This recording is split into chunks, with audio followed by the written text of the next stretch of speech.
जय हिंद प्यारे बच्चों, आप सभी को आपके अपने हाईडेटर कोचिंग सेंटर में स्वागत है। मैं उम्मीद करता हूं आप सभी जहां भी होंगे अच्छे होंगे, बेहतरीन होंगे। आज की क्लास बहुत ही इंपॉर्टेंट है। मैं चाहूँगा आप सभी इस क्लास को अच्छे तरीक़ा से देखें। यह क्लास आपके एग्जाम के लिए बहुत ही बेस्ट है। आपको बिहार बोर्ड के एग्जाम में आपको इस टाइप के जो क्वेश्चन है, इस टॉपिक से क्वेश्चन बनेगा 5 नंबर में। 5 नंबर में नहीं बने उसकी कोई बात नहीं, कभी 2 नंबर तो बन जाएगा, ऑब्जेक्टिव में आ सकता है। इस टॉपिक से क्वेश्चन आता है और आएगा। ठीक है, तो आपको अच्छे से देखना है। आप सभी देखोगे, इसे अच्छे से नोट कर लो। एग्जाम के समय इधर रिविजन करके जाना, तो एग्जाम में कर जाओगे। और देखना ना, यहाँ से क्वेश्चन देखने को मिलेगा, नहीं देख पाओगे तो फिर पछताओगे। हमें इसे अच्छे से देखना है। सबसे पहले जानते हैं ये टॉपिक में, पुष्पों में प्रजनन। पुष्प में प्रजनन से क्वेश्चन देखने को मिलेगा, आपको आएगा, आप बना के आओगे, बस इसे देख लो। पुष्प में प्रजनन होता है किस लिए? पौधे अपनी जनसंख्या में वृद्धि करने के लिए, पुष्प से फल होने के लिए, इन सभी के लिए प्रजनन होता है। ठीक है, तो प्रजनन होगा तो पौधे के पुष्प, जो पौधे का प्रजनन अंग क्या होता है आप सब बताओगे? पौधे का प्रजनन अंग, पौधे आखिर के प्रजनन कहाँ से करता है? क्या जड़ से, तना से? नहीं, पौधे जो प्रजनन करता है वह फूल से करता है, पुष्प से करता है। पुष्प ही प्रजनन अंग है। ठीक है, पुष्प जड़, पुष्प ध्यान लेना। पौधे में देखो, पुष्प जो होता है ना, पौधे में प्रजनन देखो, पौधे जो होता है द्विलिंगी और एकलिंगी होते हैं।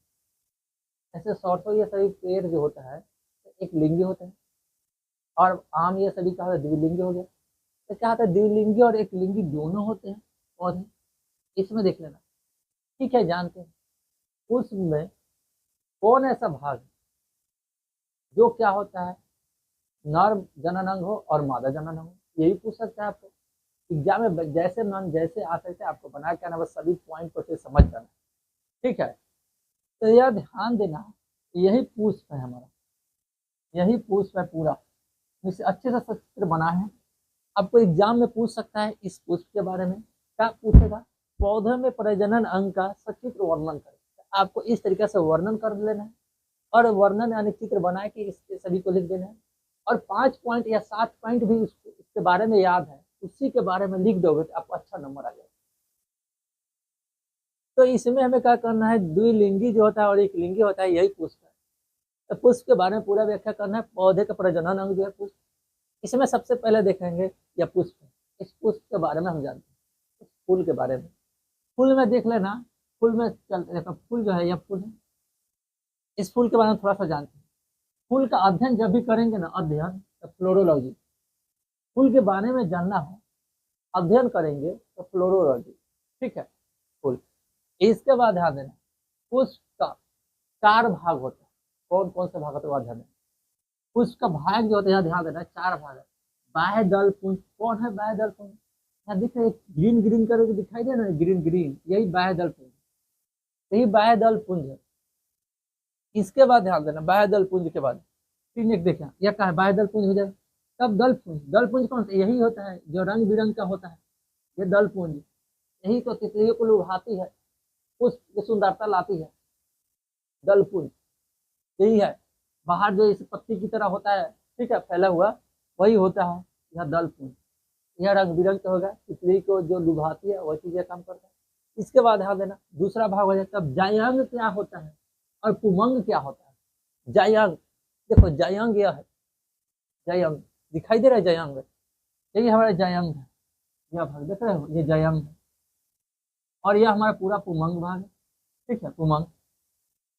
अब समझो, यह जायंग भाग है और यह पुमंग भाग। जायंग किसका भाग है? जायंग पता, पुष्प का मादा जनन अंग का यह भाग, और पुमंग किसका भाग है? पुष्प का नर जनन अंग का यह भाग, नर जनन अंग का यह भाग है पुमंग। पुष्प पुरुष याद रखना, जायंग महिला याद रखना। ठीक, नेक्स्ट चलिए, पुष्प का नर जनन अंग क्या होता है? पुंकेसर। और पुष्प का मादा जनन अंग क्या होता है? स्त्री केसर। इससे याद रखना, जननांग स्त्री केसर। और पुंकेसर का, पुंकेसर लिखा, इसका भाग पुमंग है, स्त्री केसर का यह भाग जाएगा। अब आगे चलते हैं, यहाँ ध्यान देना।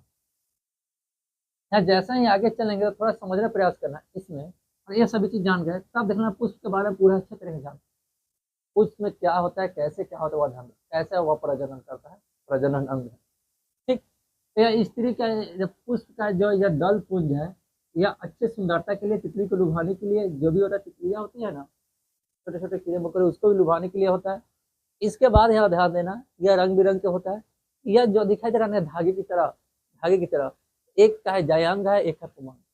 ठीक है, जयांग पुमंग के बारे में जानते हैं। देखो, यह जो हमारा है, यह हमारा क्या है, यह ध्यान देना, यह हमारा, देखो यह पुष्प का पुमंग भाग है, और नेक्स्ट देख लेना पुमंग भाग है, यह पुष्प का जयांग भाग है, पूरा यहाँ से यहाँ तक, यही जननांग है। अब आगे चलते हैं, इसे समझते हैं। यहाँ ध्यान दो, यह हमारा क्या है, जयांग भाग। यहाँ देखो, यहाँ देखो, यह भाग दिखाई दे रहा है, इस भाग को हम क्या कहते हैं, वह ध्यान देना। यह भाग क्या है, बीजांड।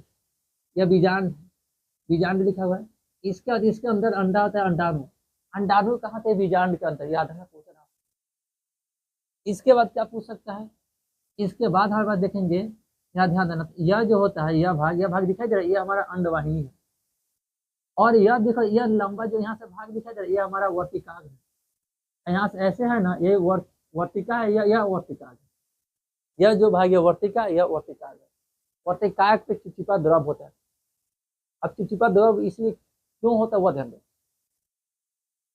क्योंकि यह है ना पुमंग, पुमंग से जो भी इसमें पराग कण होता है, इस पे आकर चिपकने के लिए, कि जब तितलिया के पैर से या किसी तरीका से आए पुमंग से, जो ये हमारे क्या जो है ना पराग कण, पराग कण इस तितलिया के द्वारा जब आएगा, इसमें जो है ना वर्तिकाग, वर्तिकाग में चल जाए, पहुंच जाए, यहाँ तक रहने के लिए, चिपकने के लिए, यही, और इसमें चिपचिपा द्रव। ठीक है, इसमें द्रव होता है। यह हमारा वर्तिकाग है, इस भाग को हम वर्तिका कहते हैं। यह हमारा क्या है, अंडाणु है। देखो, इसमें अंडाणु है, और यह हमारा बीजांड है, अंडवाहिनी। अब पूरा मिला के अंडाशय बोलते हैं। क्या बोलते हैं, देखो यहाँ तक, यहाँ दिखाई दे रही है, यह भाग को हम अंडाशय बोलते हैं। अंडाशय के अंदर देखो अंडवाहिनी, अंडवाहिनी के बाद बीजांड, बीजांड के बाद अंडाणु। याद रखना, अच्छे से याद करना। इन सभी के बाद जब यह काम कर लोगे, तब आगे चलते हैं हम पुष्प का पुमंग भाग। पुमंग भाग क्या है, यहाँ ध्यान देना। पुमंग में देखो, यहाँ पराग कण, पराग कोश, पुंकेसर है। पुंकेसर जो होता है, पुंकेसर क्या, ध्यान दो, यह पुंकेसर है।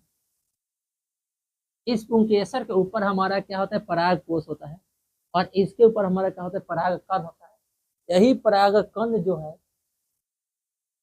कहाँ, पराग कण पराग कोश से वर्तिकाग से पहुंचता है, तब प्रजनन की क्रिया होती है। निषेचन होगा, निषेचन यहाँ होता है, किसमें होता है, देखो निषेचन, देखो यहाँ, यहाँ है ना अंडवाहिनी, इन सब यहाँ आता है निषेचन के लिए। ठीक है, यहाँ बीजांड निषेचन होता है। तो अब आगे हम इसको जानते हैं, इसमें क्या हम समझाना चाहते हैं, वह ध्यान दें थोड़ा सा। इन सब में पराग कण, पराग कोश, पुंकेसर जो है, इसमें परागन जो होता है, परागन होता है ना, यहाँ लिखा परागन। यह परागन कैसे होता है, यह भी जान लो, परागन कैसे होता है। परागन का डेफिनेशन क्या है, हम अभी बताएं, तुम लोग को यह ध्यान। परागन जो होगा ना, पराग कण पराग कोश से किसी प्राकृतिक माध्यम से वर्तिकाग तक पहुंचने की जो क्रिया होता है, वही परागन होता है। इसका डेफिनेशन नहीं होता। और परागन दो तरीका से होता है, एक होता है पर परागन, एक होता है स्वपरागन। पर परागन का मतलब क्या हुआ, और स्वपरागन का मतलब क्या हुआ। पर परागन जो होता है उसको बता सकते हैं।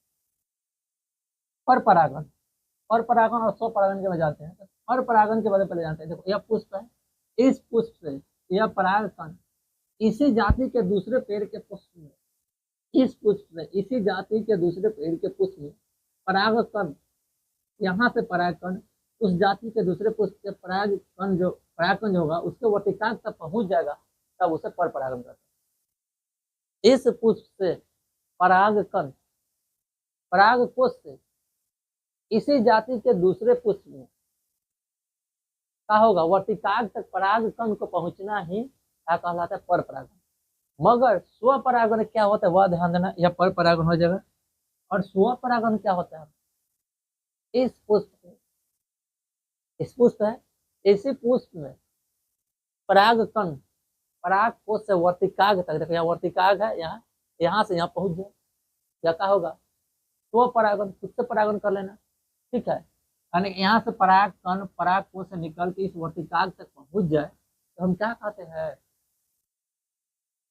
क्या कहते हैं बताओ, इसे क्या कहेंगे, स्वपरागण। तो इतना पॉइंट याद रखोगे तो आप एग्जाम में लिख पाओगे, आएगा एग्जाम में तुम लिख पाओगे। बस इतना ध्यान रखना, जो भी पॉइंट है तुम्हें अच्छे से पढ़ना है, अच्छे से लिखो, सुंदर राइटिंग में लिखो, आपका नंबर अच्छा आएगा। ठीक है, तो फिर मिलेंगे नेक्स्ट वीडियो में, तब तक के लिए इतना ही। बाय।